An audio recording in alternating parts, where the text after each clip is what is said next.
Bendito Deus, Pai Santo, Senhor da Glória, nós estamos em Tua presença, Senhor, agradecidos, ó Deus, por mais um dia que Tu nos concede. Obrigado, Senhor, pela Tua bondade, pela Tua graça, obrigado pela revelação de Teu grande amor em Jesus Cristo.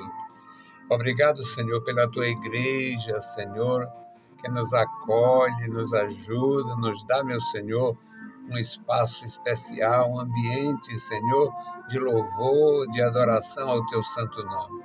Obrigado, Senhor, pelos nossos amados irmãos que conhecemos, congregamos juntos e estamos na Tua presença.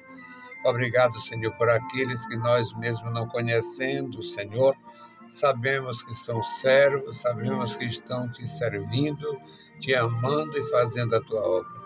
Querido Senhor, guarda a Tua igreja, crianças, jovens e adultos. Em nome de Jesus nós Te pedimos. Amém. Saudamos a todos com a paz de nosso Senhor Jesus Cristo. Voltamos para apresentar a palavra ao amanhecer. É uma bênção para nós, é uma bênção para mim e com certeza, se você pensar, meditar, ler, levar em consideração este privilégio de amanhecer com Deus, passar o dia com Deus, anoitecer com Deus, acordar com Deus, é um privilégio grandioso no mundo cão, no mundo que jaz no maligno, no mundo que ninguém respeita ninguém, no mundo que os filhos eliminam seus próprios pais, no mundo que as mães fazem campanha para matar seus filhos antes de nascerem, neste mundo bordado por Satanás, com tudo que é de agradável a quem é ímpio, perverso e maligno, você ter essa paz com Deus, amanhecer com Deus, passar o dia com Deus, anoitecer com Deus, descansar no Senhor, dormir, dizer como o salmista, dormi e acordei porque Tu me sustentou, você é um privilegiado.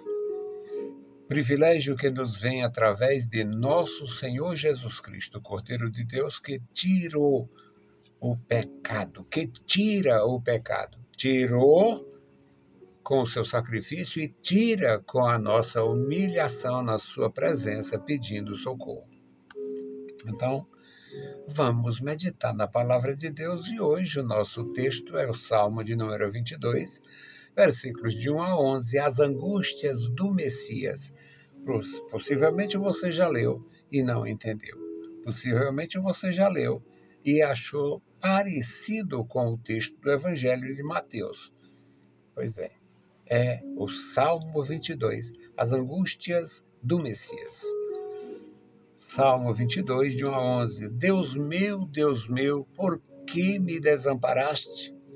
Por que te alongas das palavras do meu bramido e não me auxilias?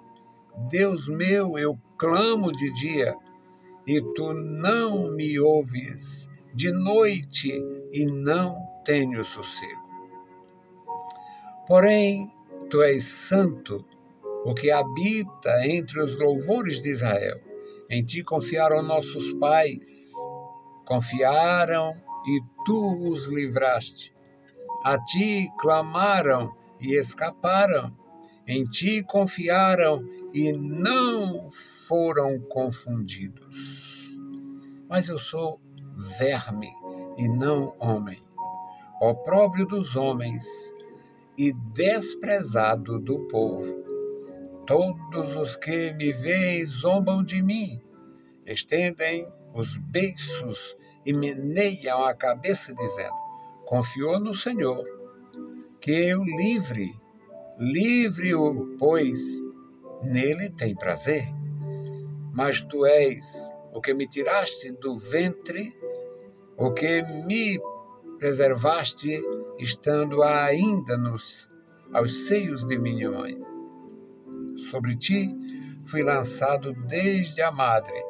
Tu és o meu Deus desde o ventre de minha mãe. Não te alongues de mim, pois a angústia está perto e não há quem ajude. Louvado seja o santo nome do Senhor Jesus. Meus amados irmãos, o Senhor Jesus é o Filho de Deus. Jesus nasceu através de uma virgem, através de um milagre. Teologicamente falando, chama-se encarnação do Verbo. Nunca confunda com reencarnação, que é a doutrina satânica. É a encarnação do Verbo. O Verbo de Deus, eterno como Deus, eternidade, unicidade, onisciência, onipresença e onipotência, mas nasceu na família humana através deste processo de milagre grandioso chamado encarnação, porque ele se torna um ser humano sem ter sido gerado por um pai humano. A resposta foi dada pelo Espírito de Deus à jovem que perguntou. Quando ela ouviu a saudação e assustou-se, como era absolutamente natural, ela perguntou como isto se fará, visto que eu não conheço o homem. No sentido íntimo, no sentido da intimidade, ela não conhecia. E o anjo disse, o Senhor te cobrirá com a sua sombra, e tu conceberás, e o santo que nascer de ti será chamado Filho de Deus. Então é a encarnação do Verbo. Jesus nasceu, cresceu, Jesus cumpriu toda a condição humana.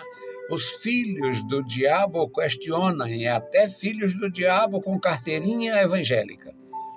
Questiona, onde foi que Jesus passou 18 anos, que até os 12 anos falam nele, mas depois de 12 anos não falam nele? A Bíblia tem a resposta maravilhosamente curta e muito certa. Que ele foi com seus pais, era obediente em tudo, e os inimigos dão a resposta para os inimigos de hoje. Porque quando desfizeram de Jesus, quando zombaram de Jesus, como diz este salmo, será que ele pensa que é? Não é o carpinteiro? Não é o filho de José? Não é o filho de Maria? Seus irmãos não são o Simão, o José, o Tiago e o Judas? Não estão entre nós suas irmãs? Ou seja, os próprios inimigos fizeram a defesa para explicar onde Jesus passou os 18 anos que a Bíblia silencia em termos de detalhes. Era a encarnação do Verbo. E Jesus ficou em sujeição à lei, servindo a Deus, vivendo a experiência de adorador no templo e na sinagoga, obediente à sua família, até completar os 30 anos, que era a idade que ele podia fazer o que entendesse, que não mais prejudicaria seu pai, sua mãe, sua família, porque era a idade da responsabilidade. Eram 30 anos. Então o Senhor Jesus ficou em casa, cresceu em casa, trabalhou em casa, ajudou em casa, deu testemunho como um verdadeiro homem, sendo o Filho de Deus. E quando ele pregou a palavra, cumpriu a missão e foi preso, sendo inocente, para fazer a nossa redenção, para realizar a nossa redenção, a nossa salvação, ele foi condenado à morte. E estando no Calvário, ele clamou o que este salmista, pelo Espírito Santo, 1000 anos aproximadamente antes do Calvário, pelo Espírito de Deus, o salmista disse as palavras que Cristo diria como Messias de Israel. Deus meu, por que me desamparaste? Por que te alongas? Por que te mantém longe, ao ponto de não ouvir? Por que te alongas das palavras do meu bramido e não me auxilias? Deus meu, eu clamo de dia e não me ouves. À distância.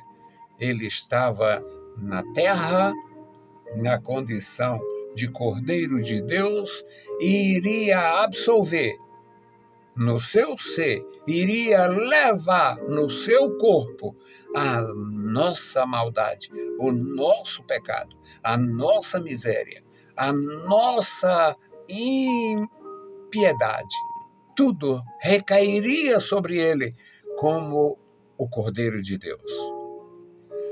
E ele diz: de dia eu clamo e não me ouves, de noite e não tenho sossego. Porém, tu és santo, e o que habita entre os louvores de Israel, a exaltação ao Deus de Israel, o Deus da revelação das Escrituras, o Filho de Deus, na condição de Cordeiro de Deus, sendo sacrificado em Israel, por Israel, a pedido das autoridades de Israel, porque não entenderam. Se entendessem, não sacrificariam o Cordeiro, não crucificaria o Senhor da Glória. Mas era esta a missão do Messias: nascer, crescer, viver e morrer para nos dar vida. Então o salmista está cheio, pleno do Espírito Santo, falando pelo Espírito Santo com antecedência de 1000 anos, dizendo, falando as angústias do Messias, profetizando as angústias do Messias. No versículo 4 ele diz: em ti confiaram nossos pais, confiaram e tu os livraste. E por que não livraria o Cordeiro? Porque o Cordeiro tinha a missão de resgatar. O Cordeiro não seria assassinado. O Cordeiro seria oferecido. O Cordeiro não teria sua vida interrompida por maldosos, por perversos. Não. O Cordeiro teria sua vida derramada como expiação. O profeta Isaías, cerca de 300 anos depois do salmista, o profeta Isaías diz que ele verá o trabalho da sua alma e ficará satisfeito. Porque derramou a sua vida na morte, derramou a sua alma na morte, mas ele verá o trabalho da sua alma e ficará satisfeito. Ou seja, a morte de Jesus Cristo era para satisfazer a justiça de Deus e nos livrar da morte merecida, da destruição merecida, da condenação merecida por todos os nossos delitos, por todos os nossos males. O Filho de Deus, o Cordeiro de Deus, o mediador entre Deus e os homens. Satanás, como é o pai da mentira, criou a medianeira, mas é obra de Satanás. Maria não é medianeira. Ninguém é mediador a não ser Jesus Cristo, o Filho de Deus. Jesus Cristo, o homem. Então, meus queridos, é um salmo para a nossa orientação espiritual, para nosso crescimento espiritual, para a nossa comunhão, para o nosso enlevo espiritual. No versículo 6 ele diz, falando que os pais tinham confiado e foram socorridos, não foram confundidos, não ficaram presos, diz, mas eu sou um verme e não homem.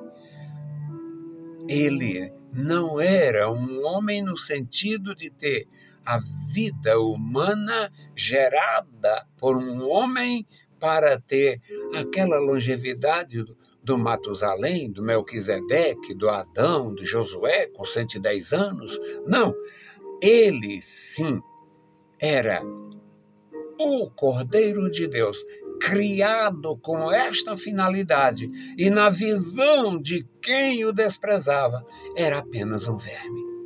Aqui, meus amados irmãos, o Senhor Jesus, no Calvário, oferecendo o sacrifício que remiu a tua alma, as nossas almas. Ele diz: todos que me veem zombam de mim. Estendem os beiços, faz beiço, balança a cabeça e exclama: confiou no Senhor, que o Senhor o livre. Já o que estava ao lado dele disse: se tu és o Filho de Deus, desce da cruz. Salva-te a ti e a nós. Aquele ladrão que estava à esquerda. O da direita reconheceu, repreendeu o colega de furtos, de roubos, de maldades e pediu socorro. E ouviu a palavra do Senhor como uma promessa de redenção. Que nós possamos guardar no nosso coração a palavra santa, viver esta experiência sabendo: Jesus Cristo não sofreu por ter feito nenhum mal. Ele sofreu os nossos males para nos fazer todo bem. Nos dá o perdão, a salvação e a graça eternamente. Que o Senhor abençoe e guarde a sua vida, cada vida. A nossa intercessão hoje é pela irmã Lúcia, pela sua família. A irmã Lúcia teve uma experiência de enfermidade, fez um tratamento rigoroso, passou nas provas até hoje, quase 5 anos, ou mais de 5 anos, é mais ou menos isso, eu sou ruim de data, mas Deus deu vitória e continua operando na vida dela. Vamos orar por ela, pelo irmão Francisco, pela sua família, seus filhos, sua filha, seu genro, suas noras, seus netinhos. Vamos orar pela família. Bendito o Senhor, Pai Santo que está nos mais altos céus. Nós te louvamos, te exaltamos, bendizemos e agradecemos, Pai, pela tua bondade e graça. Olha para nós, nos dá a tua direção, proteção, nos ensina, meu Senhor, prosperar no nosso caminho, andando em direção à bênção celestial, o encontro celestial, o encontro com a tua santidade e verdade, Pai. Deus bendito, agora te apresentamos a irmã Lúcia. Toma ela em tuas santas mãos, abençoa o irmão Francisco, abençoa o Pedro Paulo, João Paulo, a Luciana, abençoa, meu Senhor, cada um dos filhos e a família que eles já formaram. Pai bondoso, dá graça à tua serva, te louvamos, meu Senhor, pela vitória. Continua operando na vida da minha irmã, do teu irmão, do teu servo, meu Senhor, dos nossos queridos irmãos. Em nome de Jesus Cristo, nós te pedimos. Amém. Saudamos a todos com a paz de nosso Salvador Jesus Cristo. E bom dia!